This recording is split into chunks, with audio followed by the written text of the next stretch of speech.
হযরতুল আল্লাহ শহীদ মরহুম আল্লামা দেলওয়ার হোসেন সাঈদী রহিমাহুল্লাহ ওনার স্মৃতি বিজড়িত আজকের এই ঐতিহাসিক প্যারেড ময়দানের তাফসিরুল কোরআনের প্রোগ্রামে সব আছে। স্টেজ আছে, শ্রোতা আছে, প্যান্ডেল আছে, মিডিয়া কাভারেজ আছে, কিন্তু আমাদের কলিজার টুকরাটা আমাদের মাঝে নাই। আজকের এই প্রোগ্রামে আলোচক হয়ে এই চেয়ারে আমি না বসে ওই শ্রোতাদের কাতারে বসে যদি আমাদের আল্লামার নুরানি চেহারার দিকে তাকিয়ে ওয়াজ শুনতে পারতাম, আমাদের হৃদয়টা ঠান্ডা হয়ে যেত, আমাদের তৃষ্ণার্ত হৃদয় শান্ত হতো। সব আজকে আছে, কি যেন নাই, ঠিক কিনা বলেন? আল্লাহ তাআলা প্রতি 100 বছরে একজন মুজাদ্দিদ পাঠান, প্রতি 100 বছরে একজন মুজাদ্দিদ, যিনি সমাজকে সংস্কার করেন। আল্লামা দেলওয়ার হোসেন সাঈদী রহিমাহুল্লাহ ছিলেন তেমন একজন মুজাদ্দিদ। চিৎকার করে বলেন ঠিক কিনা? উনি শিরক বিদআতের আস্তানাকে তছনছ করে দিয়েছেন, তাওহীদের বাণীকে সমুন্নত করেছেন, গণমানুষের কাছে তাফসিরুল কোরআনকে জনপ্রিয় করেছেন।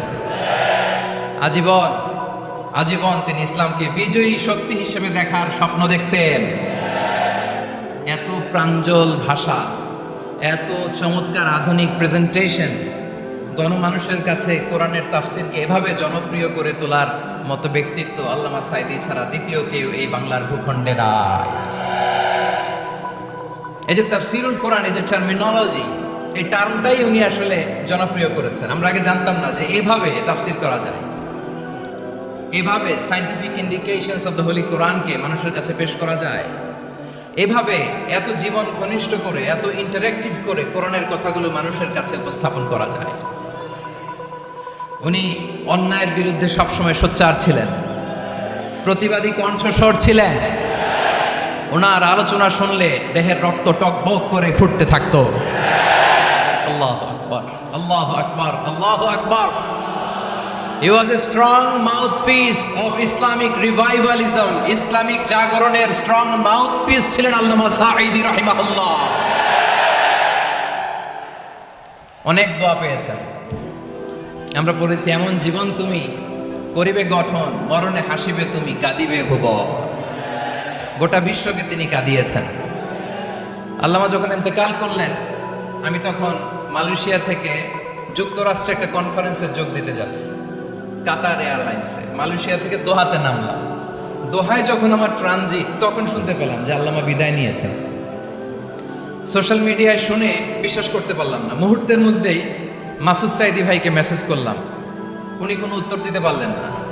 মাসুদ ভাইয়ের সাথে যখন কোলাকুলি করি, আমাদের শামীম ভাইয়ের সাথে যখন কোলাকুলি করি, মনে হচ্ছে আল্লামা সাঈদীর ঘ্রাণ পাই। শরীরটা লিটারালি কাঁপছিল, নিজেকে মানাতে পারছিলাম না, বিশ্বাস করতে পারছিলাম যে আসলে আল্লামা বিদায় নিয়েছেন। ইন দ্য মিন টাইম আমার সেকেন্ড ফ্লাইট, দোহা টু নিউ ইয়র্ক, 12 ঘন্টার ফ্লাইটে উঠলাম। ইন্টারনেট থেকে বিচ্ছিন্ন হলাম। নামার পরে শুনলাম আল্লাহু আকবার, যেখানে ওনাকে কবরস্থ করার কথা ছিল সেখানেও কবর দিতে দেয়া হয় না। ছবিগুলো দেখতে লাগলাম, হাসি মাখা মুখ, হাসি মাখা নিথর দেহটা, মরণে হাসিবে তুমি, কাঁদিবে ভুবন। From east to west, from north to south, the entire globe, গোটা বিশ্ব ওনার জন্য কেঁদেছে, গোটা বিশ্ব কেঁদেছে। কাবার গিলাফ ধরে ধরে মানুষ চিৎকার করেছে। এর চেয়ে শ্রেষ্ঠ মৃত্যু কি আর হতে পারে?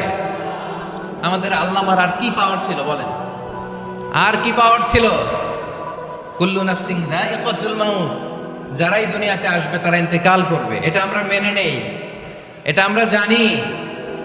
কিন্তু অবাক করা বিষয় হচ্ছে, আমরা আজও জানি না আমাদের আল্লামার মৃত্যু কি স্বাভাবিক হয়েছে নাকি এটা পরিকল্পিত মেডিকেল কিলিং ছিল।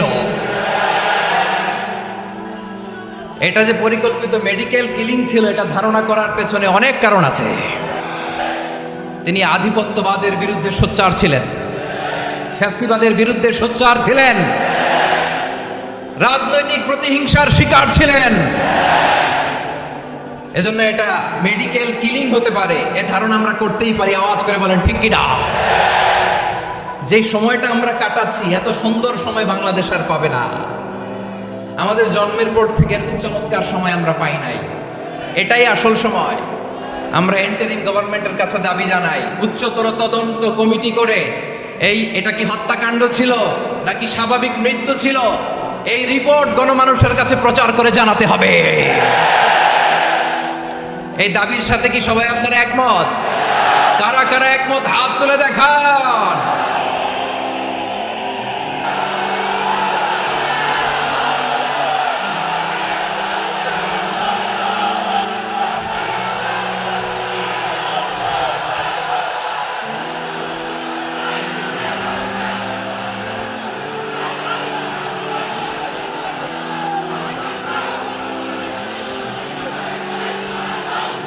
আমার প্রিয় ভাইয়েরা, প্রিয় চট্টলাবাসী, আল্লাহ তাআলা তার এই মুখলেস গোলামকে তার জান্নাতুল ফেরদাউসের মেহমান হিসেবে কবুল করুক, তার জীবনের সকল খেদমাগুলোকে কবুল করুক, জান্নাতুল ফেরদাউসের আলা মাকামে তাকে মেহমান হিসেবে কবুল করুক। আল্লামা শহীদ দেলোয়ার হোসেন সাঈদী রাহিমাহুল্লাহ, উনি ছাড়াও এই ঐতিহাসিক ময়দানে কথা বলেছেন আল্লামা লুৎফুর রহমান রাহিমাহুল্লাহ, চলে গিয়েছেন আমাদেরকে ছেড়ে। তিনি বলতেন, ইনশাআল্লাহ মিজান আবার আসবে। হুজুর আমি তো আসলাম, আপনি তো আমাদেরকে ছেড়ে চলে গেলেন। আল্লাহু আকবার, আল্লাহু আকবার, আল্লাহু আকবার।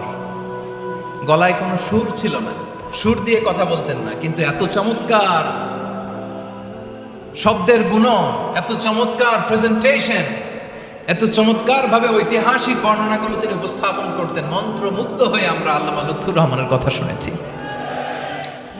আমরা হযরতুল আল্লাহ লুৎফুর রহমান রাহিমাহুল্লাহর জন্য এই বিশাল ময়দান থেকে দোয়া করছি, আল্লাহ তাআলা তুমি তোমার এই খাদেমকে জান্নাতের মেহমান হিসেবে কবুল করে নাও।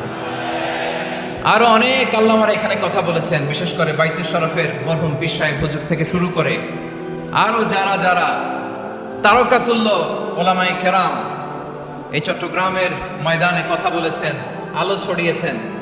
আমরা এই লক্ষ লক্ষ তাওহীদি জনতাকে নিয়ে তাদের জন্য দোয়া করছি, আল্লাহ তাআলা ওনাদের জীবনের সকল ভুল ত্রুটি ক্ষমা করে দিয়ে তাদেরকে জান্নাতুল ফেরদাউসের মেহমান বানিয়ে নিক।